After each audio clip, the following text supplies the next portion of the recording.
Hi. Hey, how are you? Good. How are you? I'm good. I'm good. Gonna adjust this here a little bit. There we go. Uh-oh. Oh, there Paused we for go. a second. There we go. All right, I think we got it.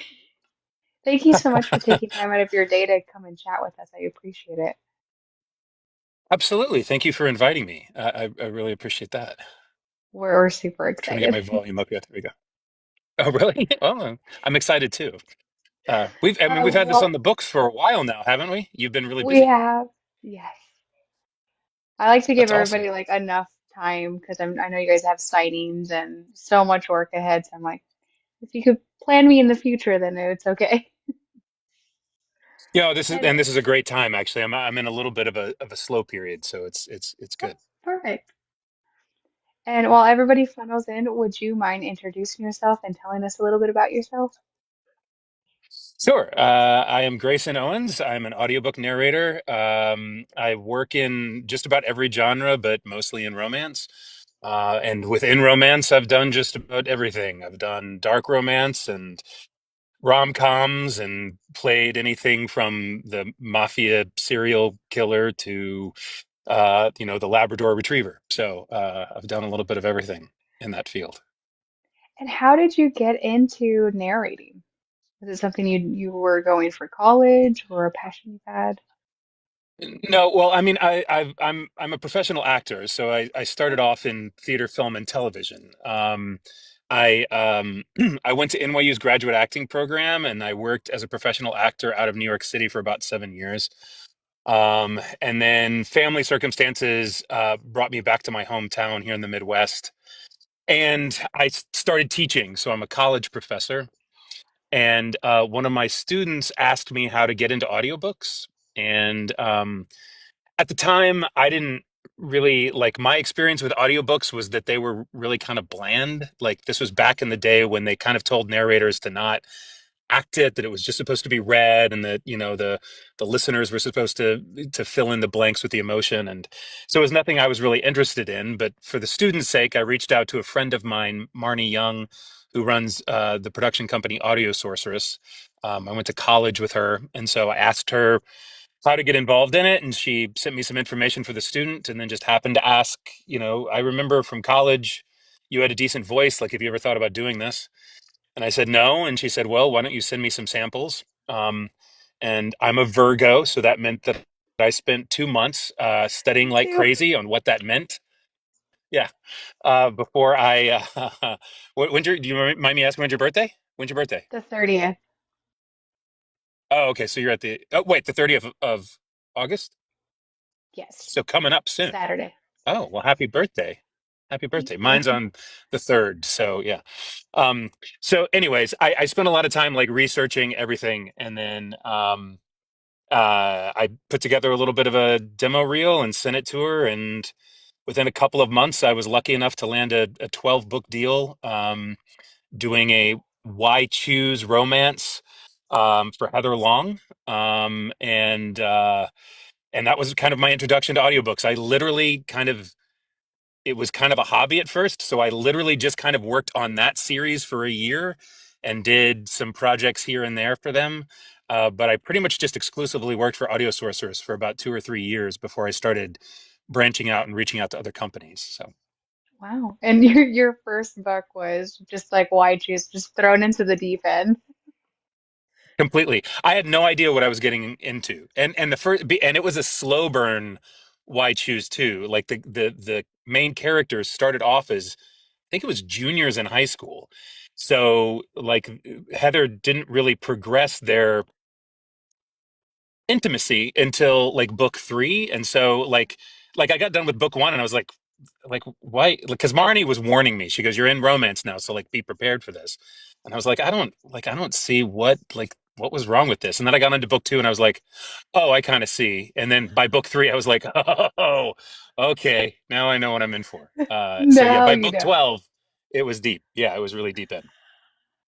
Just progressively just getting hotter as we're going. And you're just like, Oh I don't know yeah, what I'm in for. it was like a just slow turn up of the heat, like every single book. And by the end, they were just doing everything and using everything. I mean, it was a lot of fun. And how was that experience? I mean, it was really kind of great. It was kind of nice being introduced to this world in that kind of slow fashion. I mean, I remember like as the books were coming out, that people were complaining that it was too slow burn, and they were wondering where the action was going to be. And I was kind of glad that I had the opportunity of slowly getting into that element of it. But Heather, like so many of the other authors that I've worked for, is really brilliant about just making the intimacy a part of the story. It's not, this random act that happens. It's the way that the characters' relationships build. And so once you get to the intimacy, it's just another expression of love for them. And so it was a really great experience kind of learning through her writing kind of what this genre was about, because I had never really listened to it or read it really. So And now you got the whole gist of it in 12 books. the whole spectrum. And then when I started doing dark romance, I was like, oh, okay, there's another step up from that. Okay, I got it now. Yeah. You thought you knew everything, and then we introduced you to dark romance. Exactly, exactly. And how does that differ, or I guess how does acting and learning being an actor prepare you for being a narrator? I mean, I think to a certain extent, acting is beginning to inform audiobook narration in a new way. I mean, I think it's really progressing as we moved from, dual readings to duet, and now these multicast, and now these immersive things where there's sounds and everything. I mean, it's becoming more and more movies without the visual. And so I feel like it has prepared me to kind of be at the forefront of that change because I was an actor first. Mhm. Um, and so I've never really been about my voice, and to be honest, especially with the competition that I have with some of the male narrators, I've never really been confident in my voice compared to them. I've always been more about the performance and the development of the characters, and so I think that has kind of helped. The acting background has given me a foundation on which to stand as I was kind of working my way into the industry. Do you miss acting, or are you satisfied with audiobook narration? There are definitely elements of it that I miss. I enjoy being in this booth and I really enjoy doing the narration, but I also miss the collaborative nature of theater, film, and television. This is kind of a lonely situation. Sometimes I don't even get to meet the authors that I'm working for. I went to APAC, the Audiobook Producers Association conference, in the spring, and it was weird because like I'm standing around talking to a bunch of people that I thought were strangers, and then we realized, oh no, okay, you work under that pseudonym. Now I know that I've actually known you and worked with you now for 2 years, and it's weird when you're in that situation because we've all been acting together, but we haven't done it Right. in a one-on-one situation. So I miss that collaborative experience, being in the booth. But at the same time, I love the challenge that narration provides. When you're doing a duel and you have to play all of the characters and make sure that you're playing those differences, because the only way that the audience can tell the difference is by hearing your voice and the quality of your voice. And so I really love that challenge of it that doesn't exist on stage as much. Right. How do you prepare when you go into a book? How do you prepare to do that character, especially when you have multiple? Usually it's usually I'm provided with enough background information through some kind of a synopsis, or a lot of times the producers will share the author questionnaire. So when the author submitted to work with them, they fill out a questionnaire that kind of gives a synopsis of the book and the characters. And usually I use that. If there's something in that description, for instance, some kind of a weird quirk or an accent or something like that, then I might delve in a little bit further into researching the character. But typically, once I start narrating, I actually go into the book kind of blind. I like experiencing it in the moment. It means that sometimes in the booth I make more mistakes because you'll be narrating and everything will be going along, and then a little bit of information will be revealed and you have to go back and correct something because you didn't know about that, or but that's a very rare occurrence.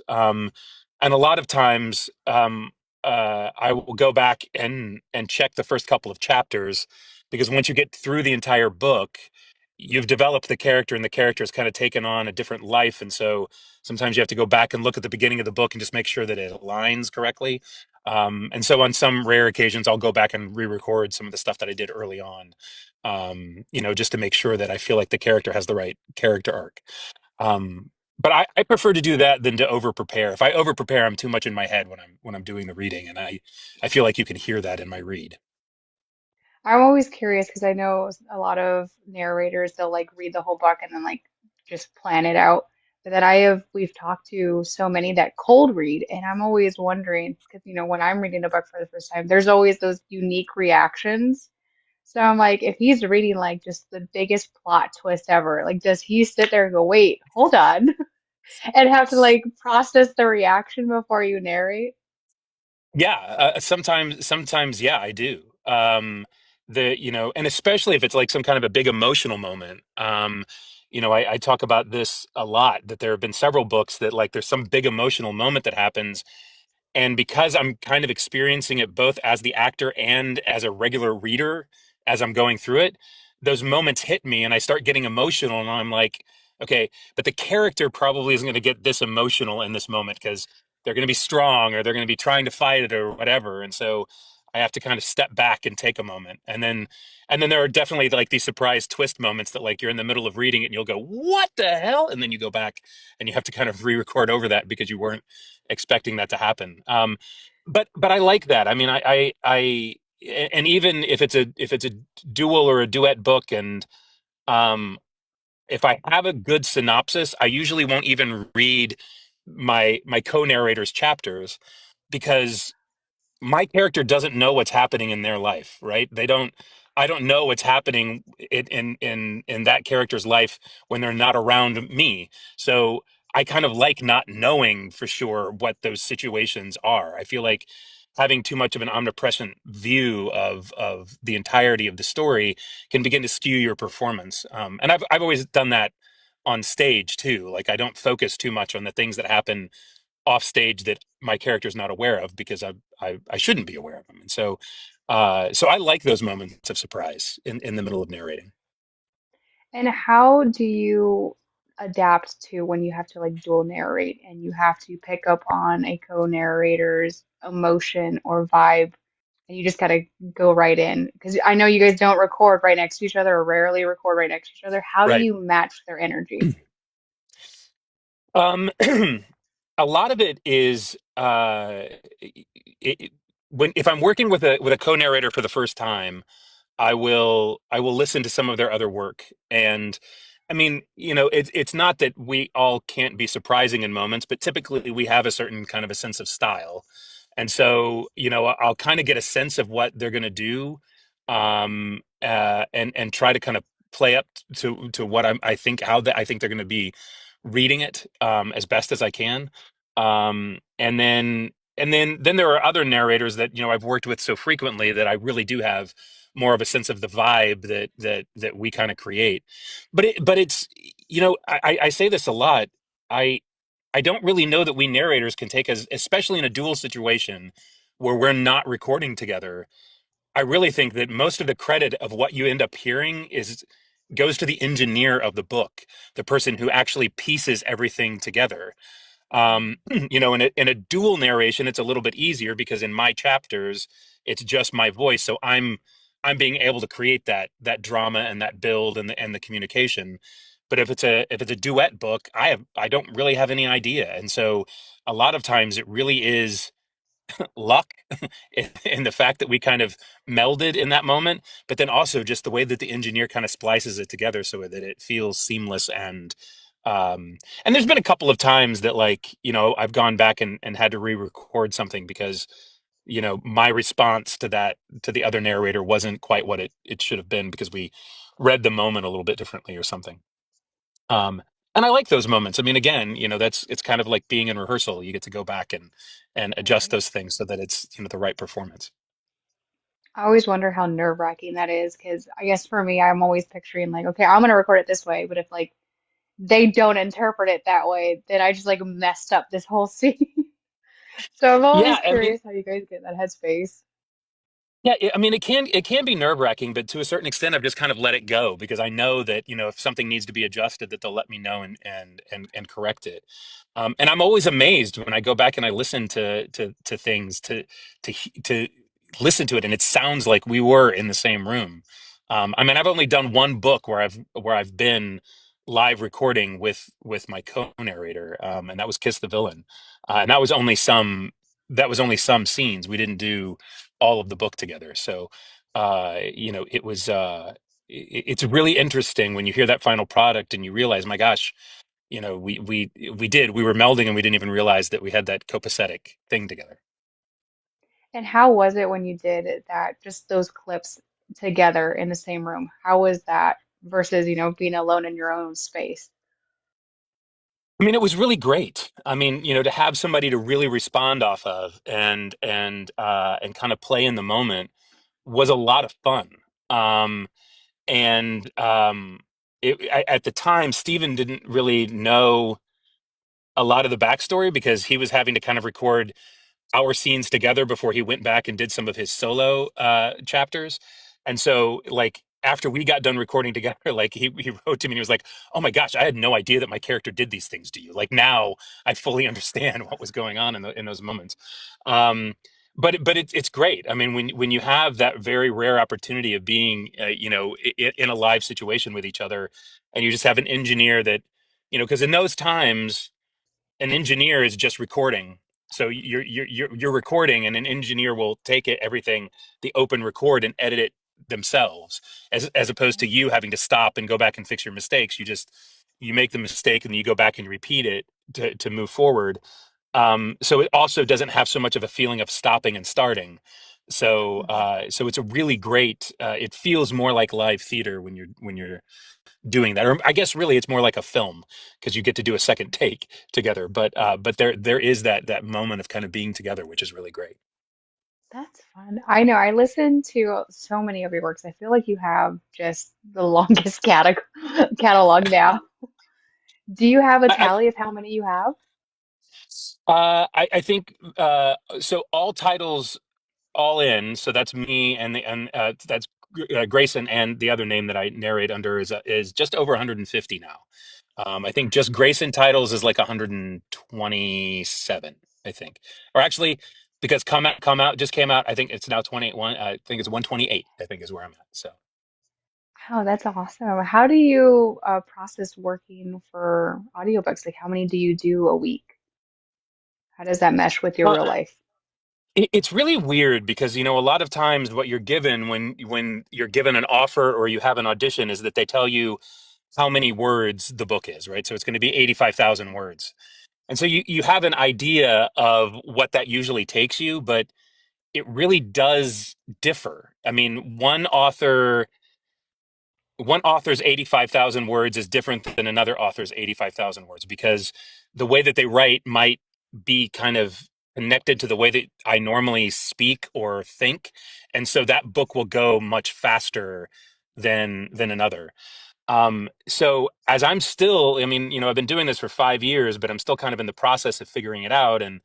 And so I'm a little bit more cautious in my scheduling than I wish I could be. Like right now, I have like 2.5 weeks where I don't have anything to record, and it's just because I got ahead of my schedule, and I actually turned down a bunch of opportunities for this week because I was afraid I wouldn't have the time to record it. So, but typically I do probably around 4 or 5 books a month. Um, um, but there are some narrators that are in the booth like 60 hours a week, and I can't do that. That would drive me crazy. And I also don't know that I have the dexterity to put that many hours in every week. So I'm doing more like I don't know, probably 30, 35 hours a week. So about half of that. But a lot of the books that I do, when I say, 5 or 6 books, it's a lot of them are smaller books. So, when I do something like Severed Heart, that took me, a couple of weeks to be able to produce that, as opposed to something else That's that a might big only take one. me a couple of days in the booth. So yeah, that was a big one. That was, and it was originally scheduled. When they scheduled me for it, it was supposed to be a novella. So I scheduled like a small amount of time, and then it Oh just kept no. expanding and getting to be bigger and bigger and bigger. So by the time we got to it, fortunately, I had more time in my schedule to be able to do it. Yeah, because I mean that book it has some girth to it. It's huge, so Yeah, I can only imagine how much time that took you to record. yeah. I mean, I can't remember. I have it written down somewhere. I think it was something like 30 hours or something in the booth. Does that make sense? Because I think my part was like 14, and usually my ratio is about 2 hours in the booth equals about an hour of finished audio. So I think it was, yeah, I think it was about 30 hours in the booth for that one. And when you go into a book, how do you adapt to the like main male character? Do you pick out characteristics that are similar to yourself to kind of get into character, or how do you shape that I'm character sorry, when did you you go say in? did you say all the characters? Or did you say specifically The female like the characters? MMC, like the main male character when Oh, you're going in. yeah, I typically, I mean, again, from basic acting, the main thing I'm focused on is just what their objective is.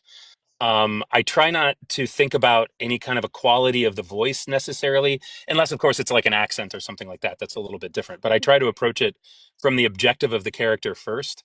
Mm. And then, yeah, I mean, in the end, as I'm going through it, I'm just kind of imagining how I would be in those circumstances. And sometimes it's really difficult. I mean, the characters are going through, especially in dark romance, I mean, they're going through things that I just can't even imagine, going through myself. Um, but, I feel like there's always a way to draw a parallel to, everybody has difficulties, everybody has challenges in their lives, and if you if you put them all out there, yeah, it feels like they all exist on some kind of a scale, that something is worse than another.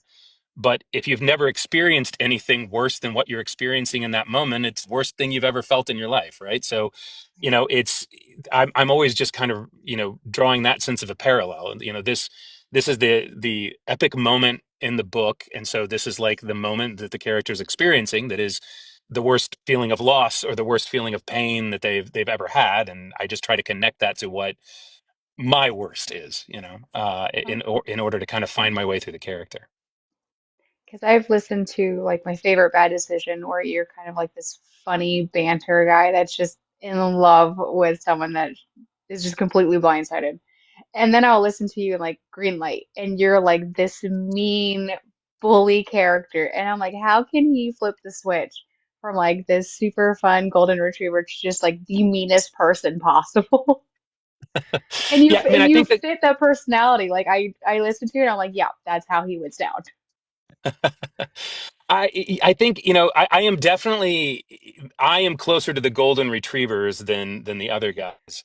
Um, but but my fascination with literature has always been the darker side of things. So, I was an Edgar Allan Poe fan, and I'm a huge Stephen King fan. So it's like those are the things that I've always read, and I've always heard those characters in my head, from a very young age. So, bringing them out is relatively easy because I can just kind of see, I can remember what those kind of characters sounded like in my head, and so I feel like, there's definitely a lot more acting that's going on in those moments. But a lot of times when I'm playing the golden retriever, I kind of allow my dork side to come out, because I'm definitely an oddball in my real life, and so I love it when I can get to do that. Kind of play against this romantic leading man kind of thing, and just kind of, because I love it when an author has written a guy that is stumbling over himself, because he's in love so much that he can't, even if it was supposed to be a suave character to begin with, that he's stumbling over himself. And it feels like me, my favorite bad decision was kind of one of those characters, is that he was a suave character, but when you put him in front of her, and It in was a that mess. situation that he was in, yeah, it just becomes an absolute mess. I was laughing so many times with his like inner monologue because he's like, I'm just gonna pretend like my tent's broken, so like she has Yeah. to share with me, and he's just going through this just ridiculous way to get closer to her, and I'm just sitting there like, oh my God, just tell her. Yeah. Yeah. And Right. If we would just communicate, the books would be so much shorter. Yeah. right. And I just love how you would get his inner monologue because, like, he's just talking to himself. He's like, this is so dumb. Like, why am I doing this? Oh, I love her. And it's like that banter that he has in his inner monologue just had me outright cackling. And I was like, he has to be laughing in the booth as well, like, just picturing this guy fumbling, trying to get Oh, into a yeah. tent. Yeah. Yeah, there's so many times that that happens that, again, you, so many of the characters are funny, but they're not necessarily trying to be funny. So, Right. you in the moment, like as the narrator, like you get to that point and you kind of begin to play up the comedy, and you're like, oh no, I can't do that because you find it funny in the moment. So, but yeah, that book was hilarious, I love it. Yeah, so that funny. one was so funny. And I went from that one to Green Light, and I was like, oh, this is still Grayson. Because you're Those are so two mean very in different that book. things. Yeah. Well, yeah, and it's hard playing those kind of guys that from the very beginning seem to have absolutely no redeeming qualities.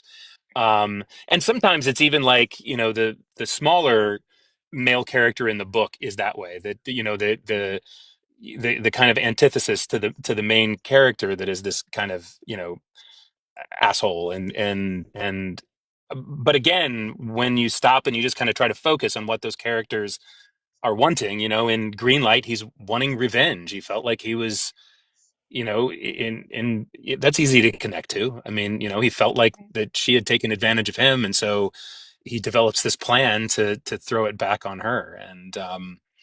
And when you connect to something like that that's so human, it's easy to do. He went in a direction that I definitely would not go myself.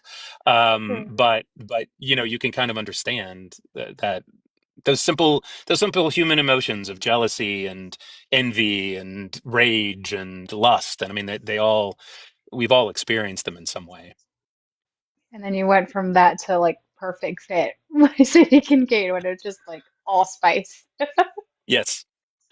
Yeah, and yeah, there are some like that are like that. Yeah, completely. And that Brittany Nicole book that I did, was Trouble, right? I think Trouble was like that too. And it's yeah, I mean, there's some that are just like they start off steamy and they just stay steamy all Stay. the way through it.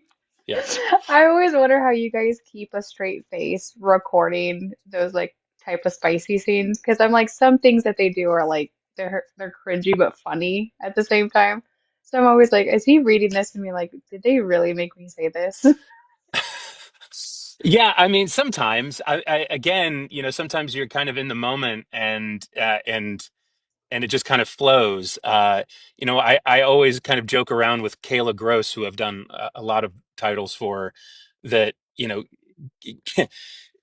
there's this literary term referred to as Chekhov's gun, and what it is that if a gun shows up in a scene, it has to be used by the third act. And so, and with Kayla, it's like, oh, that person's hanging an ornament on a Christmas tree. I have an idea where that's going to go. And it's like, for her, like as soon as she highlights some object, I'm like, oh, yeah, I know what's going to happen. And so then, in the moment, in the booth, I'm having to kind of control myself because, yeah, I'm laughing because I know where she's headed with it, right? And when you get to super emotional scenes, like, especially with dark romance where they have those deeper traumatic scenes, how do you get into that mental space and then get yourself out of it? Because you're so entranced with that character.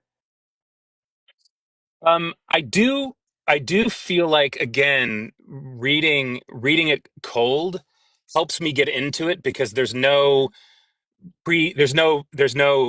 preconceived notion of what it's going to be when it happens. Mhm. And again, sometimes I get into it and I realize, okay, I need to go back and redo that because getting into it's going to be different. And so I think it kind of helps take the pressure off of what it's going to be, just to kind of stay in the moment of what it is. And again, just kind of stay on the action of it. And stay within the realm of how that character is going to receive things. I mean, like, you take these really dark, kind of not evil, but dark, brooding, dangerous characters like like Malachi from Little Liar and the character from Greenlight, you take those characters and they behave differently. Malachi is very disconnected from his emotions.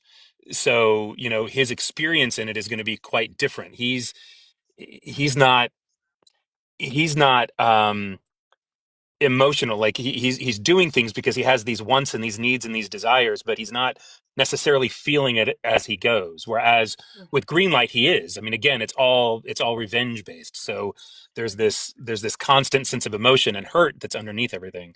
So I think all of that is what helps me get into it. And as far as getting out of it, I know when I'm doing those books, either I need to try to get them all done in one day and be able to do it and then walk away from it, or I know that I need to extend it over a series of days so that I can take some time in between to kind of recover from it. And I definitely try not to schedule too many dark romances in a row, which I learned the hard way this past spring because I had too many in a row, and it was like, it was literally, I think it was Little Liar. No, it was Greenlight, Little Liar, and then I can't remember what the next one was, but it was like three really, really dark ones in a row. And that was really hard to get. Like, I got to the point where I was like, I don't want to narrate anymore. Like, the weight of it is so much that I don't want to. And then fortunately, I started getting some rom-coms to kind of climb out of it. So it kind of depends. I mean, sometimes you just need to take a break from it, and um, I'm pretty good about once I step out of the booth, realizing that what happened in there is not part of my real life. I mean, I think it's part of being an actor that I've just kind of grown accustomed to over the years. I'm always curious because like we read them and then we have like this deep connection with them, or we're like in a read slump because that was just so emotionally taxing. And then we hear your guys' performance, and you guys are the characters. You're feeling every emotion. We can feel the emotion in your narration. So I'm like, he does some dark ones, especially like Malachi or Greenlight. And I'm wondering, like, you get so into character, how do you just turn off and just step out of the booth and like be like, "Hi guys, like, let's go have dinner or something," and not have to like mentally kind of process everything that you just performed. Right. And I think it's easier the further the character is from me. Somebody, I mean, I would actually say that Malachi is actually, I think he definitely, that hurt kid from the beginning of Little Liar exists in me somewhere. So that one was pretty close, and that one was kind of difficult. Like those first few chapters of him as a kid was really difficult for me to get through. But something like Greenlight again is separated enough from me that I Mhm. can step away from it fairly easily. But then, it's not dark romance, but when you take something like Severed Heart with as emotional as it was, Right. it took me several days to fully kind of shake that book. I mean, the things because Kate is so great at torturing people. Yes, And she's become known for it. I mean, her fan group is called Recovery Room, for God's sake. it really Um, is. so she's really good at doing that to people. And so much of what happens to Tyler is really at the end of the book, and there's no real resolution to it because we have a next book coming. Right. And so that one was really hard. Like I had to take a couple of days of not doing anything because just the experience of what he was going through. That was one of those books that I myself, Grayson, was crying so hard in the reading of it that I had to stop because I knew I was like, Tyler's not going to let her see him be weak. He has to be strong for her in those moments. So he's not going to do that. So there were several times that I had to stop and do that. And the same thing happened with like Jackson Pace in the Heart of the Inferno series. Towards the end of that, there was a scene where it's like his one moment of finally breaking down. And once you start to release that as an actor, sometimes it just goes too far and you're like, no, he's still a guy who is not used to this, and so he's going to fight it. That's the emotion of it, is that you have to hear him fighting getting sad, not just sitting there and bawling the entire time. I had an acting teacher tell me that once that it's not about if you cry too much, if you get too emotional, really the audience starts getting turned off by it because it feels like it's something they're not supposed to witness. But when they see you Right. struggling with the emotion, that's when it really connects to them because that's what they would do. They would struggle with the emotion, right? So that has really come into play a lot in my audiobook career. And for the preparation of like the spinoff for the Ravenhood series, did you go and read the trilogy? Did you experience that before diving in? I started to, yeah. I didn't make it through all of it. So I literally had a session with Kate online where she just told me the entire story of the book. Um, Oh no. and then went into what happens in Severed Heart, and then even told me a little bit of what happens after, just to kind of give me a broad overview.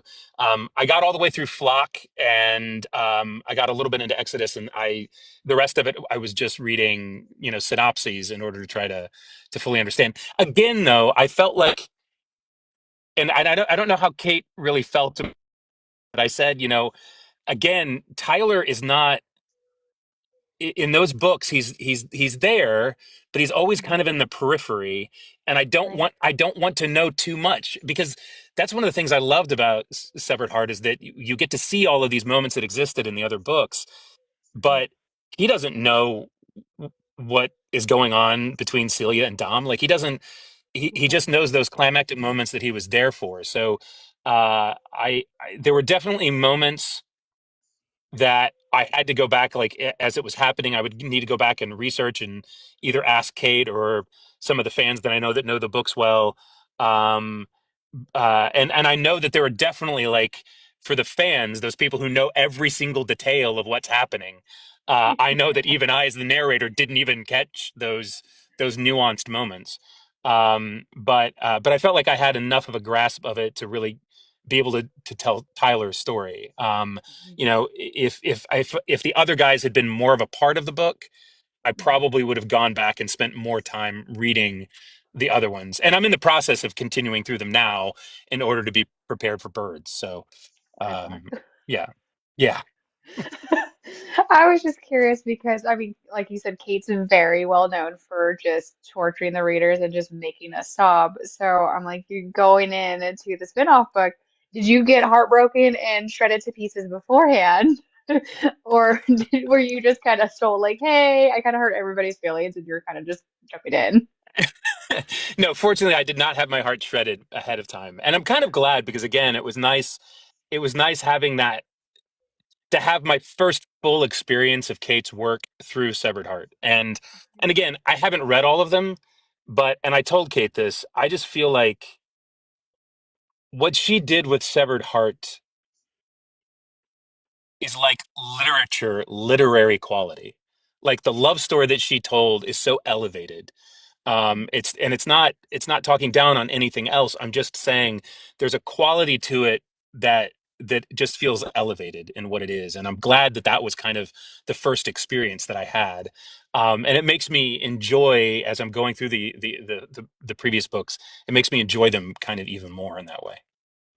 Okay, that makes sense. I know when I first experienced her work, it was so unique.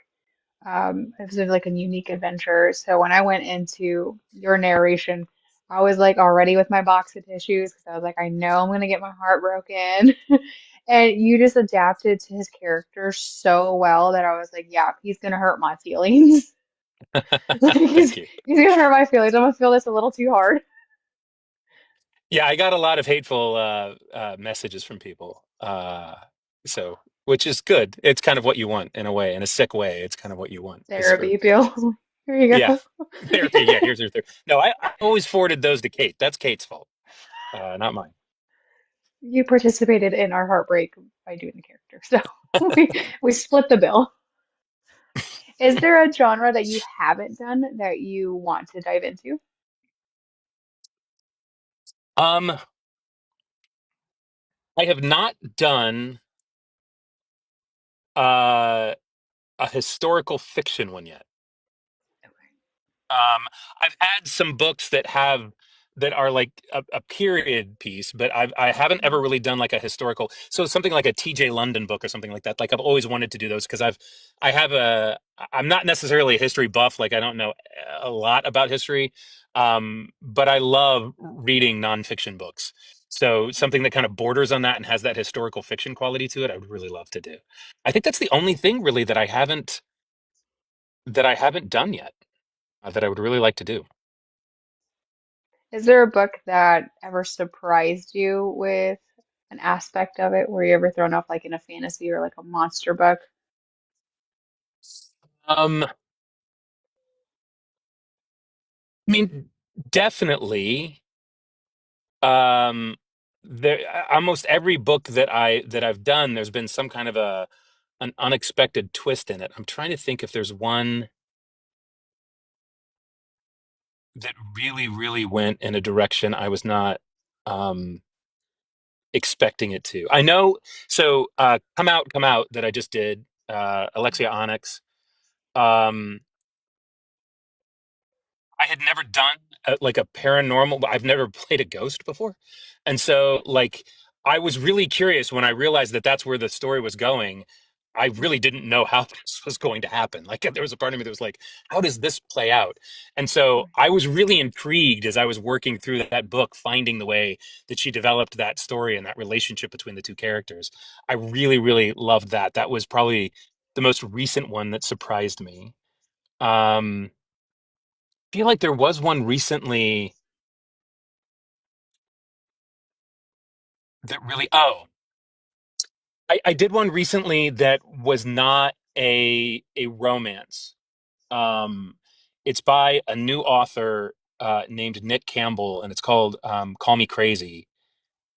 And it was one of those books that doesn't have an HEA at the end, but you kind of thought it was going to because it was kind of a YA novel. So you're kind of thinking, oh, this is gonna lighten up, and have some kind of a message at the end, and it didn't. I was shocked and proud that it ended the way that it did. That it didn't do like the kind of manipulative um, thing of kind of playing into what we feel like we need it to be in order to recover from it. Like it just it goes to a place of tragedy, and it just ends there.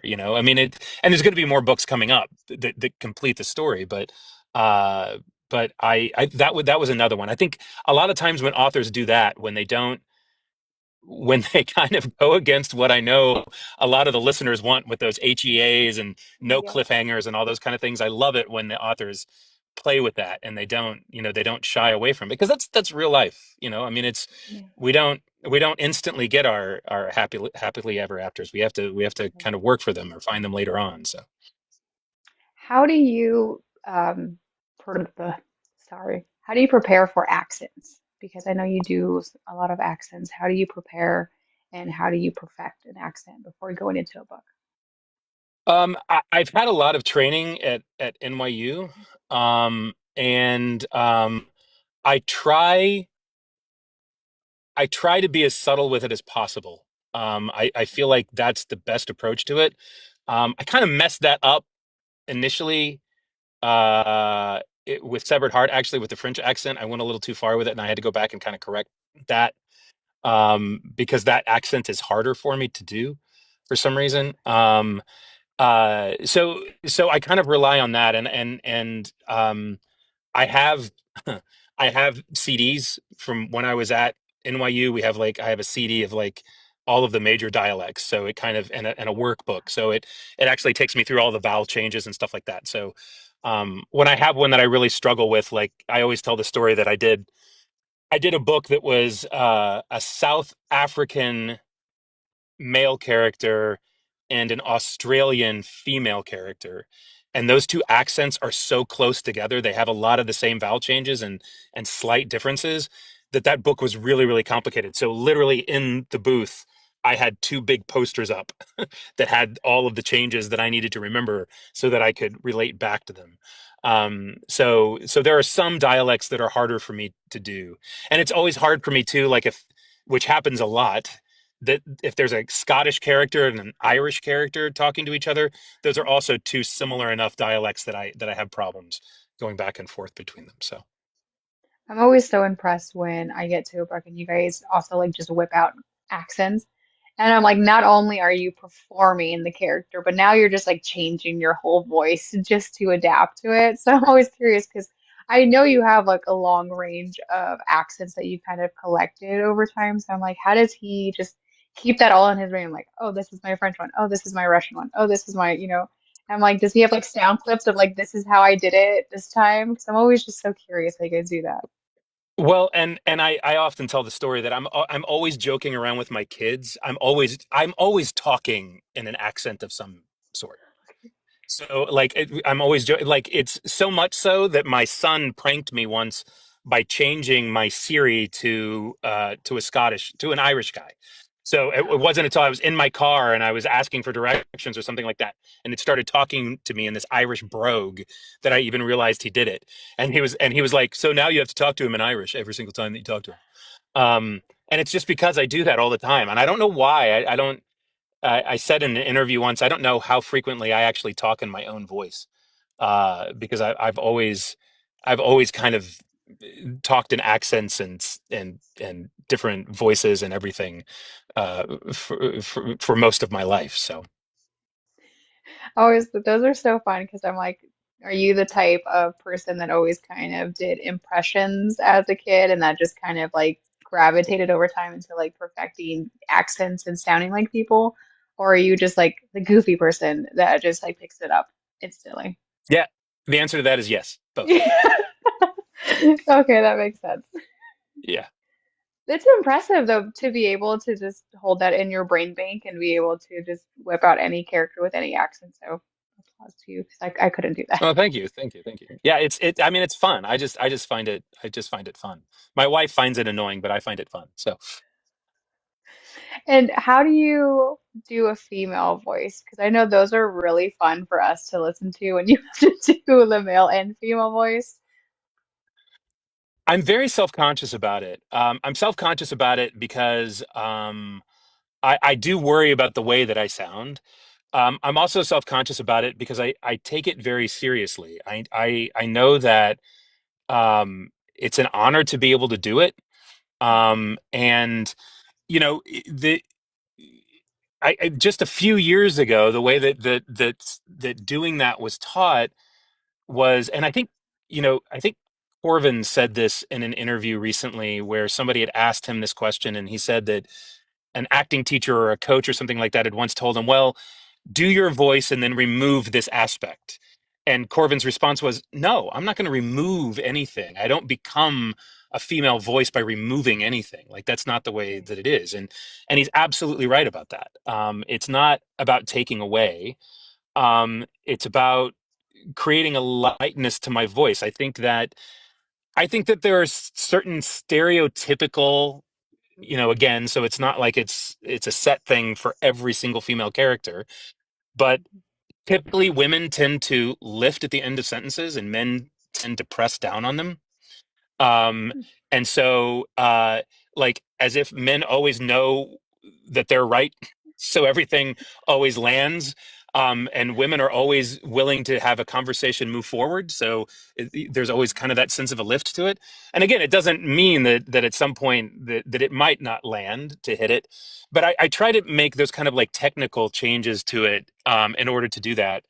Um, I've often said that like which book was it I did recently? There was a book I did recently that was about a wedding. And so it was like the entire bridal party was in a chapter. And so it was like I had to play eight women all talking to each other.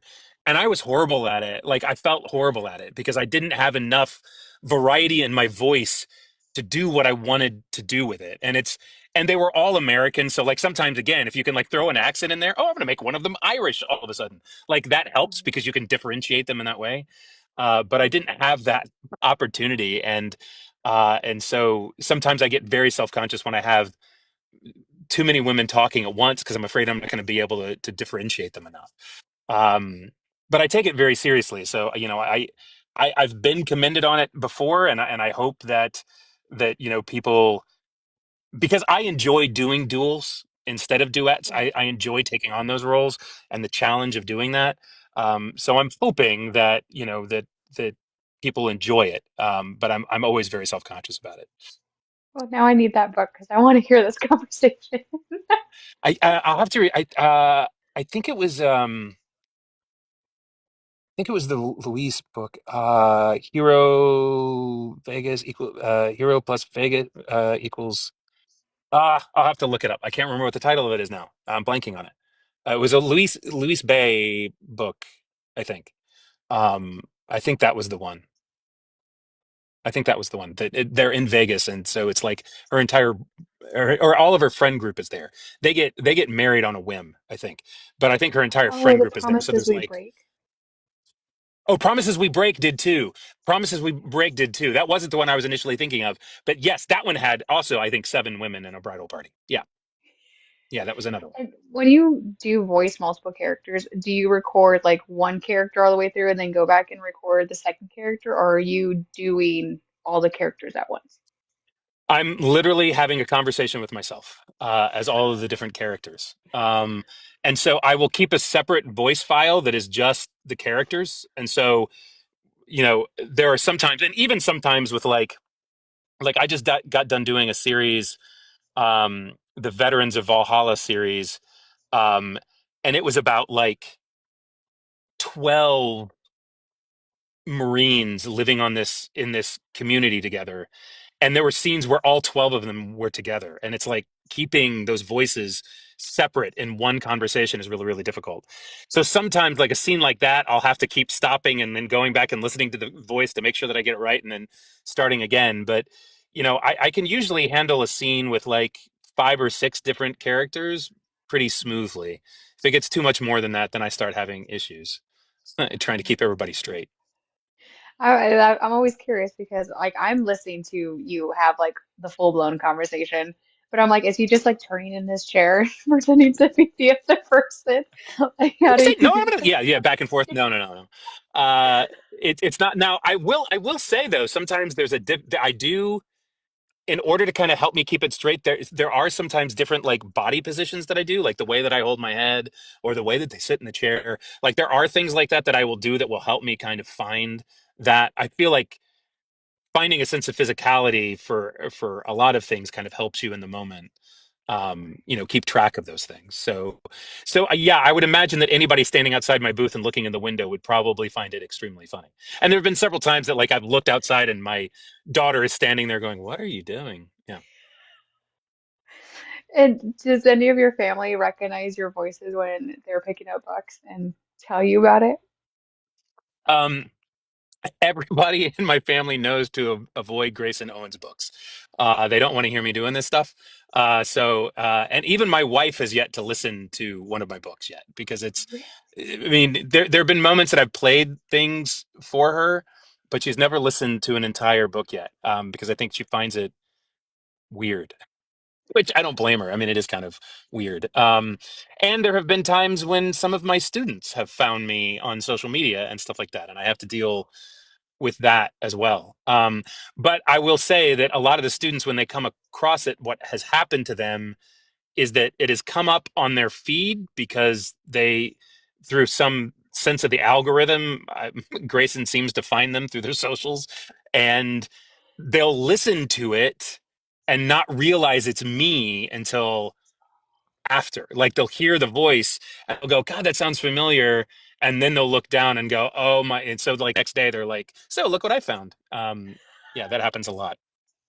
How do you balance being a professor and have basically working full time as a narrator? It's not easy. And I've been very fortunate in the last couple of years. I mean, my opportunities have really grown exponentially over the last couple of years. And again, I was on sabbatical in the spring, so I actually had 9 months where this was all I was doing, so I didn't have to balance those two things. Mhm. And that kind of happened just as things were really kind of starting to pick up.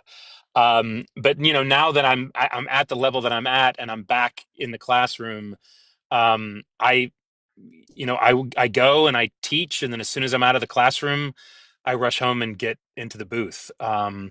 And I'm working with the university right now, trying to find a recording venue at the university so that I don't have to go back and forth so much. Because I Mhm. teach acting, so I'm a theater instructor and a director as well. So there are some times that, like, I drive the 45 minutes to school, I teach, I drive the 45 minutes back home, I record, then I drive the 45 minutes back to school so that I can go direct the show that night. So I'm trying to find ways of balancing it so that I don't have to decrease the number of books that I'm How are taking. you standing? That is a full schedule. It is. And I guess, at that point, I am kind of working at the level of some of those narrators that are working 60 hours a week, but, I'm still, only working the 30 for the narration stuff. So, there are people who definitely still work harder than me. I don't know how they do it. And do you have any signings coming up that you are attending? Unfortunately, don't. I was set to go to Philly, and a friend of mine asked me to be in his wedding, and that trip is ends up being very expensive, and so I couldn't afford to do Philly as well. So I need to. I mentioned to them when I canceled with them. I said that I would like to try to do it next year, or I think they're maybe doing something in Orlando or something like that. I think they're thinking about doing another one, so I talked to them about that. And so I need to start looking into something again, because it's the last one I did was Wild and Windy in Chicago, and I well, I guess theoretically the last one I did was uh, Kate invited me to come down to Lexington with her, and so I did that with her. But the last real big signing I did was in Chicago, so I need to sign up to do another one. We were hoping that you were going to show up to Wild and Windy in October for Vegas because we're all going. Oh So, no, really? Yeah, I would love to. I mean, again, it's really hard for me to travel during the school year, anyways. But you have to book them so far in advance, and it's hard for me right. to do that. I mean, like I just started getting requests and invitations for 2027, and again, as a college professor, I don't even know when I'm going to be directing a show, so it's hard for me to try to plan that far in advance. That's the difficulty to it.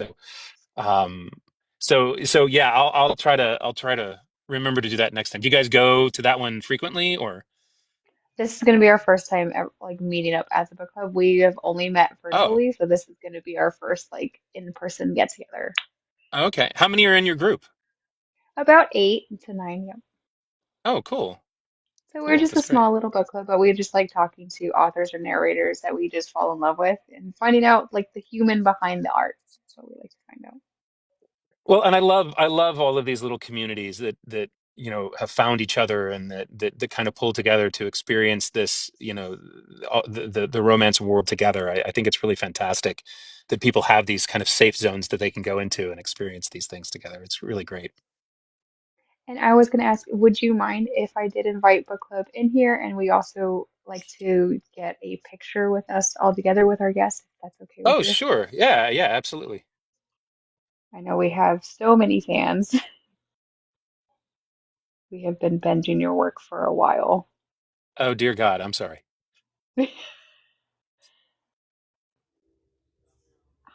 Oh my God, look at everybody. Wow. Yay! This is our book club. Hello. Hey, everybody. Hi. Nice seeing everybody. Thank you for being here. Absolutely. Thank you for inviting Thank me. you. I love this. So I have a question. I'm going to start with a question real quick because Okay. you grabbed my heart when you said Edgar Allan Poe and Stephen King because I Okay. think out of the whole group I'm the horror nut. I actually Okay. have every Stephen King book ever written. Two of them are signed. I've met him Now, see, I'm once. jealous of that. I'm very jealous of that. I've met him once. What? like, yeah. I So hate you now. my mom started buying me Stephen King books when I was 10. She wouldn't let me watch horror novels, but she would let me read them. So now I'm a crazy psychotic and she's all to blame for it. Um, Have you ever thought about narrating one of Stephen's books? Oh, I say it all the time. So uh, I know where his summer home is. But my wife and I go to this same place in Longboat Key, Florida, and he has a house on Siesta Key.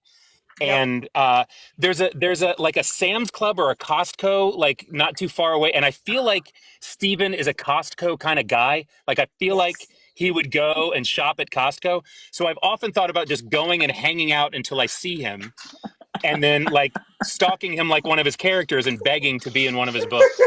Uh, I would Amazing. love that would be a dream of mine to be able to narrate one of his books. But I mean, he's got his favorite narrators, and rightfully so. They do an amazing job with his work. But I've yes, that would be a dream for me. I would have to retire at that point because it's just too much. Because I literally have Pennywise tattooed on my body. Like I'm a freak for Stephen King. That's amazing. Well, I am very jealous that you've met him. I found out that one of my students, um, they became a production assistant, and they worked on God, what series was it?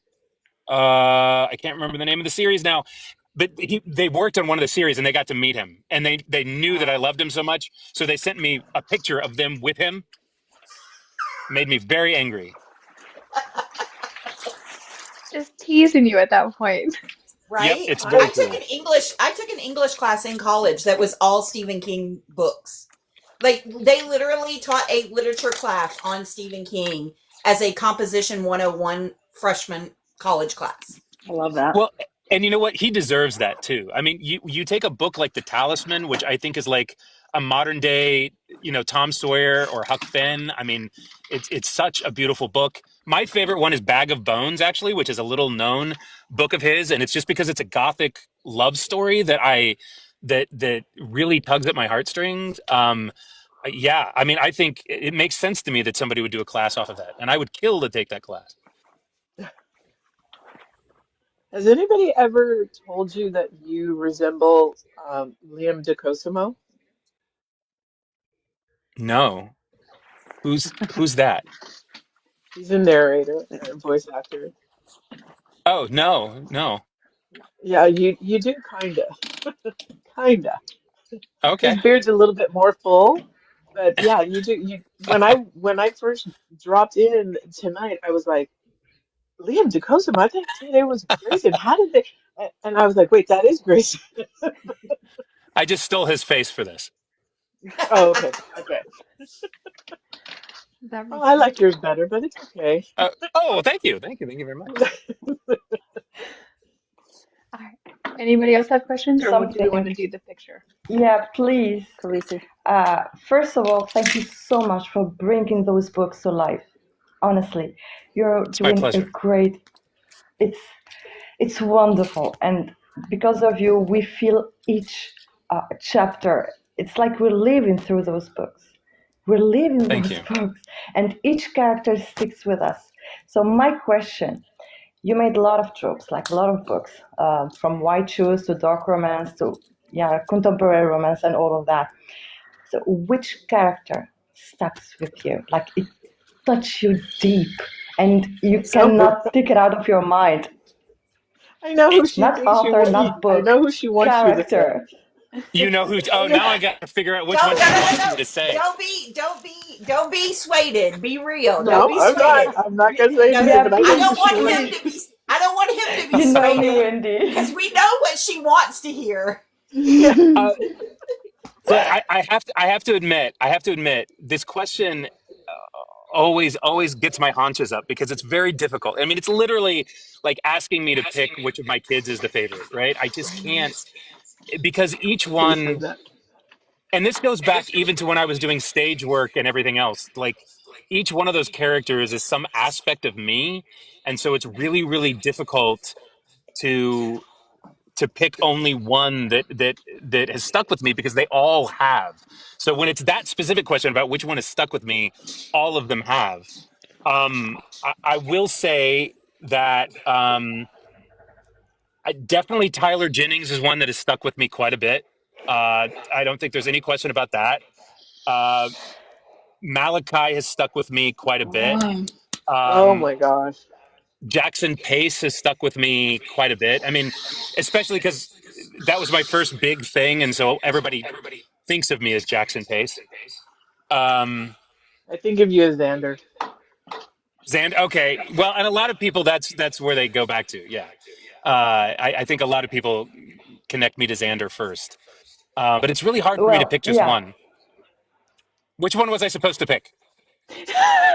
Oh, to be honest, for me, there is three, and I love them Okay, so, so, so much. It's Xavier from The Perfect Fit, okay. uh, Gareth from Kiss the Villain, Poet from The Daymakers, and now I just finished. I before the live, I just finished White Roses Painted Red 7. Oh, My God, I love it so much.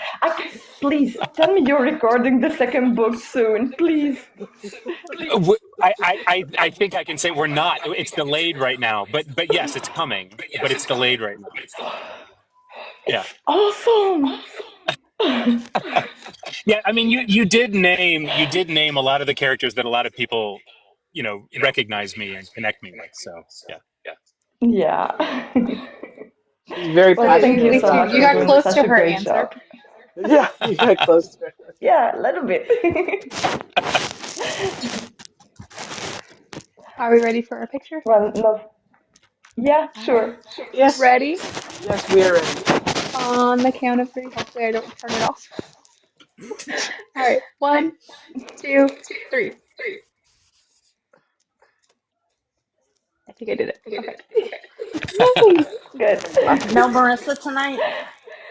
No, I know she's my. We usually have another person that's my backup photographer because I always have the Oh, big fat thumbs and I end up like disconnecting the live. So, But Yeah. I do have a story to tell you because I dropped in on the okay. live with you, El Clara, and Brandon.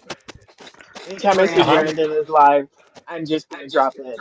You guys kept going back and forth about these two characters.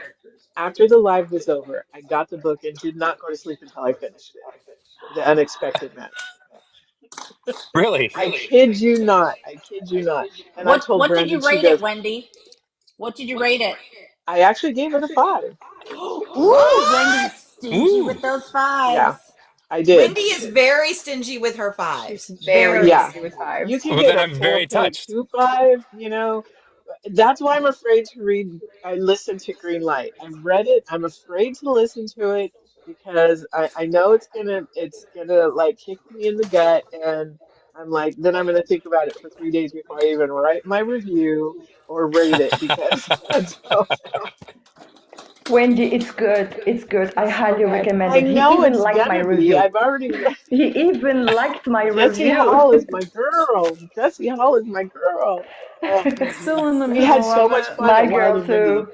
I didn't Yeah, finish it, Wendy, but I'm still listening to it. So yeah. Jen and I are the only two that have attended a Wild and Windy. So we went last year. We met Kayla Gross, had pictures Oh, taken with Kayla, and but yeah. So this year we all get to go. So No, not So all. Not Not all. almost Not all. Not Tara, all. But not Tara. but Almost you all. went to Sinners and Stardust though. You I were just did. in I Boston and we weren't. I did. I Stop I talking don't about it. I get to wasn't able to go go. either. And yeah, Sinners oh, and I was at Sinners and Stardust in Boston, and it was the most amazing 3 days of my entire life.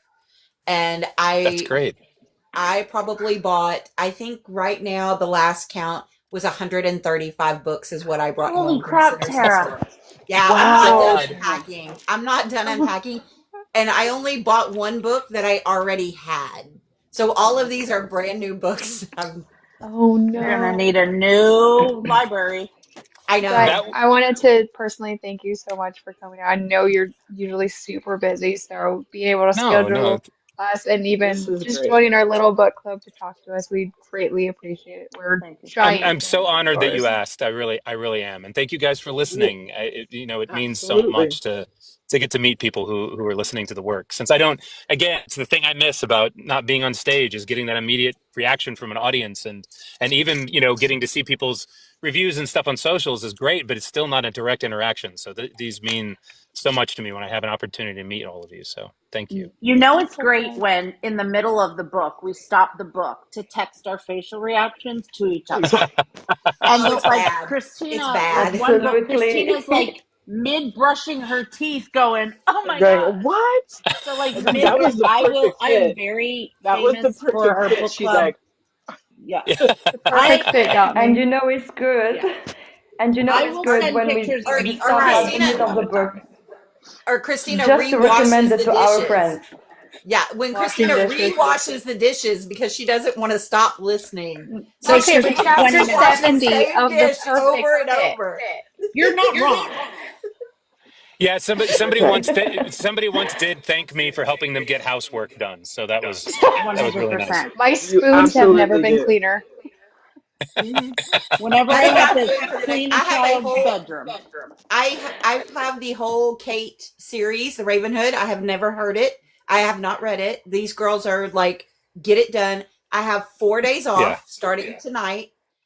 I have 4 days worth of housework because I've got to get my library redone with all the library You stuff can that I've got to put in. read 4 books. I am going to do the entire series God, over these four Oh days. wow. I'm going to give you a So, list of Wow. medication, okay? so, Yeah, so, you're gonna need liquor, Grab medication, some and a tissues, therapist. please. Yeah. and And Speaking then of you're that, going well, to liquor, need to, like, when I you're have done, the you're going speaking to of need to therapist on watch the liquor, phone. cartoons. Yeah, I have the therapist on Grayson's the phone. voice. I have plenty of liquor. I have plenty of liquor because I have more. I have Oh, as you're many gonna liquor need as I it. have books. I have You want to as know much what? liquor as I have books. We're good. You want to know what his voice sounds like to me? Ooh, here we go, the A drink. Jen Martini.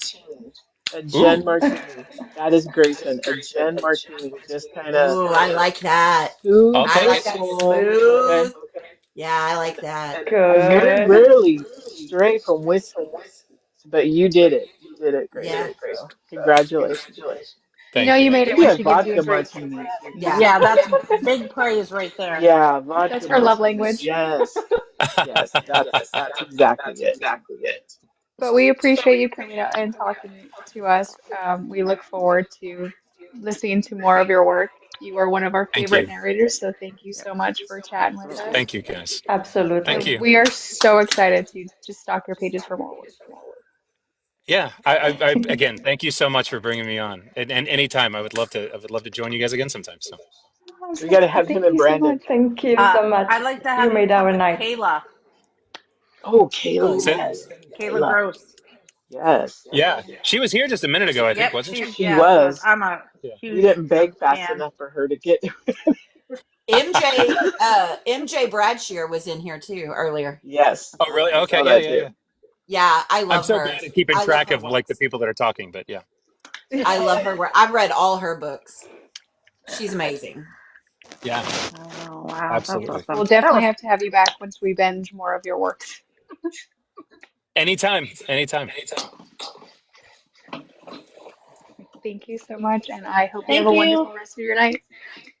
You Thank too. you. Good night, Bye. ladies. Thank you so Thank you much. Bye. so Bye. much. Have a wonderful night. Bye. Bye. Oh, Y'all, so golden nice. retriever. Golden retriever. Golden He's I retriever. love so it. Golden